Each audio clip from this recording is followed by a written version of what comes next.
20 000 pèlerins se sont rassemblés à Lourdes pour célébrer l'Assomption et le jubilé du pèlerinage national. Ce pélé sur les traces de Bernadette et de la Vierge Marie fête cette année son 150e anniversaire.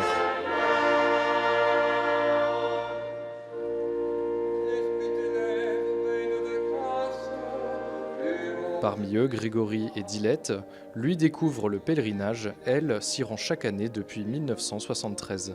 Mon mari était quartier, moi j'étais aux piscines, oui.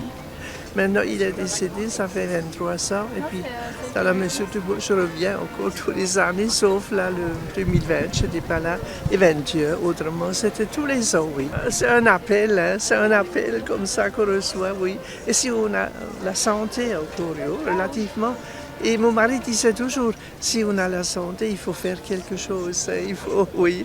On fait plein de choses ensemble, on va aux conférences tous les jours, aux messes, on est à la grotte, à la chapelle des Lumières, le chemin de Troyes, et au concert hier soir, c'était la fête hier soir. On s'apporte de la joie, Dilette m'apporte son expérience, elle me guide sur le sanctuaire qu'elle connaît par cœur. C'est une grande famille Lourdes finalement, Oui. Une très très grande famille, on se retrouve avec joie.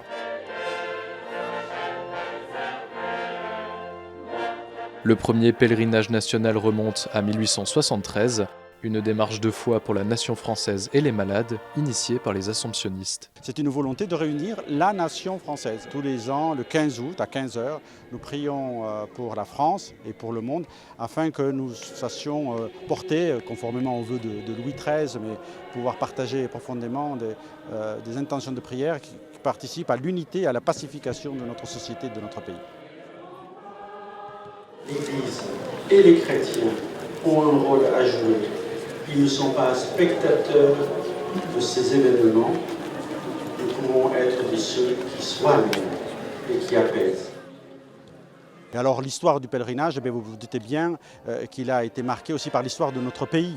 Les conflits, les difficultés, les crises économiques, le retour à la paix, jusqu'à dernièrement la crise du Covid. La caractéristique particulière du pèlerinage national, c'est aussi d'avoir déjà dès le début associé les malades à des hospitaliers ou à des personnes qui prenaient soin. L'engagement de telles personnes qui promettent donc de venir à Lourdes tous les ans pour prendre soin manifeste justement la fécondité, la vitalité et le désir que cela se perdure.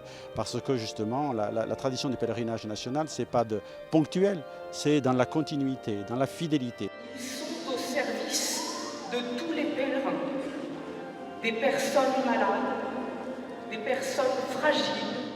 Cette année, 23 hospitaliers, hommes et femmes de tous âges, se sont engagés à vie au service du pèlerinage. Arthur a sauté le pas après sa 9e édition. Oui, beaucoup de larmes, beaucoup de joie. Je pense que je réalise pas, mais tant mieux. D'année en année, je me posais jamais la question de revenir ici, c'était très naturel. Donc au bout d'un moment, j'ai suivi mon parrain qui a pris son engagement l'année dernière. Et je me suis dit, tiens, ce serait pas mal que je le suive. Moi, ce qui me bouleverse à chaque fois, c'est que ici, c'est la seule ville dans le monde où c'est les plus pauvres et les plus fragiles qui sont prioritaires, partout. Ceux, les rois de la semaine, c'est pas nous, c'est eux. Et si on est là aujourd'hui, c'est grâce à tous les malades. C'est pas nous. Nous, on n'est pas grand-chose. Pour ces milliers de pèlerins, ce pèlerinage est avant tout une rencontre avec la Vierge Marie, particulièrement en ce jour de l'Assomption. Le lien avec la Vierge Marie est un lien vraiment particulier de mère-fille. La Vierge Marie, c'est une personne pure, simple, qui écoute ses enfants et donc je prends toujours plaisir à la prier, que ce soit à Lourdes ou tous les jours de manière quotidienne. Moi, cette année, je suis venue demander à la Vierge Marie la vérité, la joie et la paix, et donc de pouvoir chanter, d'aider les gens à prier et en même temps prier soi-même. C'est un moment qui est très fort et qui m'a encore une fois cette année marquée. Alors moi, comme Clotilde, je suis piscinière et là j'ai vécu des expériences assez fortes avec des gens qui s'adressent vraiment avec confiance à la Vierge et qui confient vraiment tout ce qu'elles vivent. Et parfois ce sont des choses assez profondes et assez lourdes à porter et voilà, il y a certains témoignages qui m'ont beaucoup touchée. Que Lourdes, la joie de Lourdes et tout ce qui s'y passe soit diffusé encore plus d'année en année.